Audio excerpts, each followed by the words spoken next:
Bueno, buenas tardes. Vamos a dar inicio a la clase de hoy, ya que trata sobre un nuevo contenido, el cual es el calor, ¿ya? Y nuestro objetivo es explicar el calor a partir de las formas de propagación, efectos que produce y la cantidad de calor cedida y absorbida, y además de mediciones de temperatura. El calor y temperatura, ¿ya? El calor y la temperatura son dos cosas muy diferentes, ¿ya?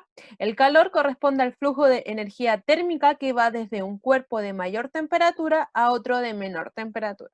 Y la temperatura es la medida de la energía cinética promedio de las partículas de un cuerpo. A mayor rapidez del movimiento de partículas, mayor va a ser la temperatura, ¿ya? Y la energía térmica es la energía cinética total de las partículas de un cuerpo, ya producto del movimiento aleatorio que experimenta. La temperatura, ¿cierto? La podemos medir en tres formas diferentes, en Kelvin, en Celsius y en Fahrenheit, ¿ya?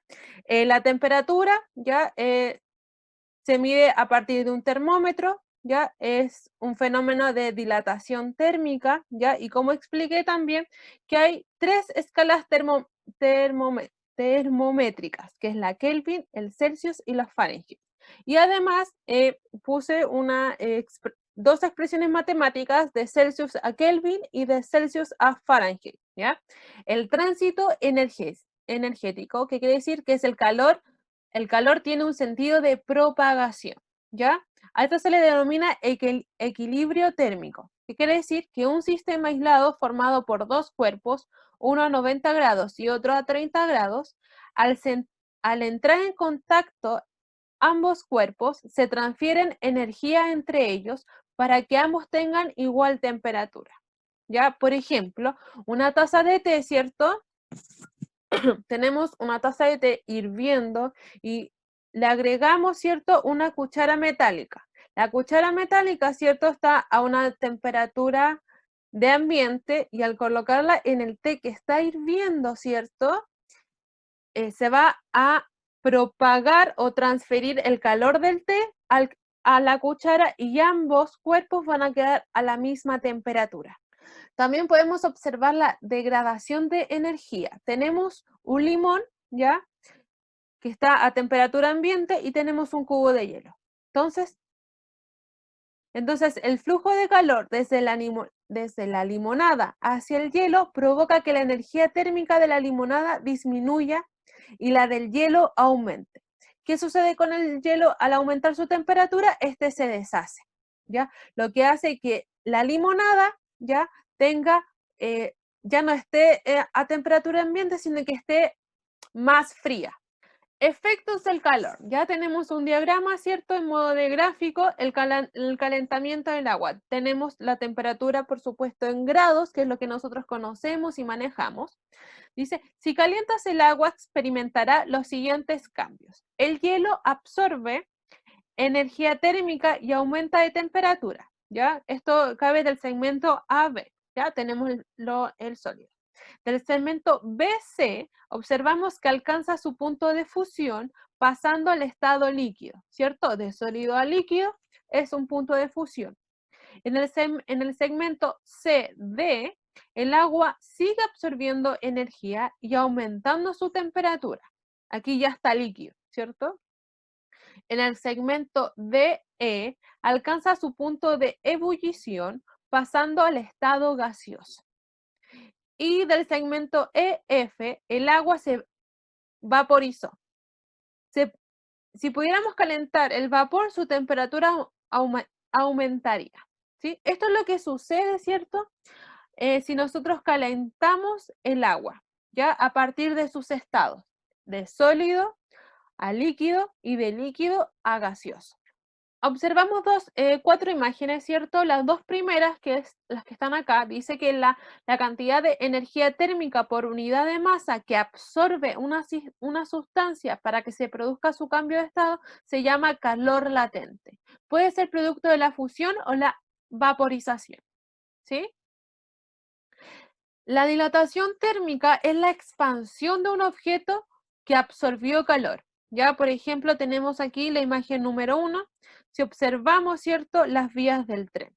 Por el contrario, si el objeto pierde calor, experimentará la contracción térmica, que es la que está acá. ¿Cuánto se gana y cuánto se pierde? Para determinar indirectamente cuánto calor cede o absorbe un objeto es un sistema cerrado, ¿ya? El calor, representado con la letra Q, cedido por un cuerpo, es igual al absorbido por otro. Calor absorbido más calor cedido es igual a 0. Para calcular el calor cedido o absorbido, ya se resuelve a partir de la siguiente expresión matemática. Q, ¿cierto? Que es el calor absorbido o cedido por una sustancia, es igual a C, calor específico, multiplicado por la masa, que es en gramos o en kilogramos, dependiendo qué es lo que se le está pidiendo, multiplicado por temperatura final menos temperatura inicial. ¿Ya? El calor absorbido o cedido depende mucho de la masa de la sustancia. Ejemplo, ¿ya? Siempre cuando tenemos un problema y sabemos su expresión matemática, siempre tenemos que identificar los datos, ¿cierto? Eso ya. Entonces, los datos son los siguientes. En un laboratorio necesitan calcular cuánto calor se debe suministrar a una barra de cobre de 3 kilogramos para que aumente su temperatura de 25 grados a 80 grados Celsius. El calor específico del cobre es de 0,09 calor dividido en gramos por Celsius. Ya. Entonces, ¿qué tenemos que hacer primero? Identificar, ¿cierto?, el calor. Ya, ¿cuál es el calor? 0,09. Luego tenemos que identificar la masa, 3 kilogramos. Temperatura final, 80 grados. Temperatura inicial, 25 grados. ¿Cierto? Ahora nosotros, ¿qué tenemos que hacer? Pasar estos datos y a nuestra expresión matemática que tenemos acá. ¿Ya? Y necesitamos saber el calor cedido para poder llegar a una temperatura de 80 grados. Y vamos a reemplazar. Q es igual a el calor, 0,9 gramos multiplicado por grados Celsius, multiplicado por la masa, que son 3 kilogramos, multiplicado por, abro paréntesis, ¿cierto? Temperatura final, que es 80 grados Celsius menos 25 grados Celsius. Q, 1 kilogramo es igual a 1000 gramos. ¿Sí? Por lo tanto, esto quedaría de la siguiente manera. Multiplicado por 3000 gramos multiplicado por 80 menos 25, ¿cuánto es, Cristóbal Rosales? 55. Ya, 55 grados. Entonces, convertimos de kilogramos a gramos, resolvimos el paréntesis, que es lo primero que hay que hacer igual. Una vez que hayamos, en el caso de que tengan problemas de este índole, ahora lo que hay que hacer es simplificar, ya sacar términos que se están dividiendo. Como gramos se está dividiendo y en este caso está multiplicando, estos se retiran, se sacan. Gramos dividido en gramos es igual a 1 y 1 multiplicado por nada es nada, ¿cierto? Voy a acá. Lo mismo sucede con los grados Celsius.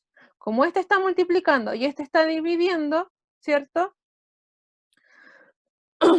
Al formar una fracción, grados dividido por grados nos va a dar 1, ¿cierto?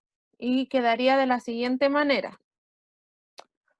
Q es igual a 0,09 cal multiplicado por 3000 multiplicado por 55. Entonces, Q es igual a 0,09 por 3000. ¿Cuánto es, Cristóbal Gallardo? 270. 270 cal, ¿ya? Multiplicado ahora por 55, ¿Cuánto es, Cristóbal Gallardo? 14.850. 14.850. Me falta el puntito ahí. 14.850 cal. Y ese es el calor que se debe suministrar a una barra de cobre para que llegue a una temperatura de 80 grados. Ahora sí, ya, el calor se propaga de diferentes maneras. Una de ellas es la conducción, que es la transferencia de energía térmica entre cuerpos de diferente temperatura que están en contacto directo, ¿ya? A eso quiere decir con un equilibrio térmico. Si se fijan acá, tenemos el calor de la sopa, ¿cierto? Que se transfiere a la cuchara, ¿ya? Por lo tanto, cuando nosotros toquemos la cuchara, ¿ya? La cuchara va a estar caliente, ¿ya? ¿Por qué? Porque se transfirió calor, ¿ya? Una segunda propagación es la convección, que es la transferencia de calor a través del movimiento de fluidos como gases o líquidos. Por ejemplo, tenemos una olla, ¿cierto? Que está en contacto directo con un fogón, ¿cierto? La cual está con fuego, ¿cierto? Entonces dice, el calor es conducido desde el quemador a la olla con agua, ¿ya? El calor ya comienza a calentar la olla. La porción de líquido que recibe energía térmica aumentará de temperatura y se expandirá, disminuyendo su densidad. La porción de líquido que recibirá energía térmica aumentará de temperatura y se expandirá, disminuyendo su densidad, lo que hará que esta porción de agua, ¿cierto?, ascenderá, mientras que la parte del fluido más fría y densa que se encontraba arriba se descenderá, y aquella acción genera un ciclo. Otro tipo de calor de propagación es la radiación, ya que esta se necesita en un medio material que transporte dicha energía. La transferencia de energía térmica en ausencia de materia se denomina radiación. Es una forma de transferencia en que la energía se propaga como ondas electromagnéticas que incluye luz visible, microondas y luz infrarroja. ¿Ya? El calor de la fogata se propaga principalmente por radiación, sin embargo, la convección y conducción también están presentes. ¿Ya? ¿Cómo se regula el calor? Hay conductores térmicos y aislantes térmicos. Los conductores térmicos son los materiales que conducen energía térmica fácilmente, por ejemplo, el plástico o el metal, ¿sí? Los aislantes térmicos no conducen bien la energía térmica, por ello se utilizan para hacer más lento su flujo.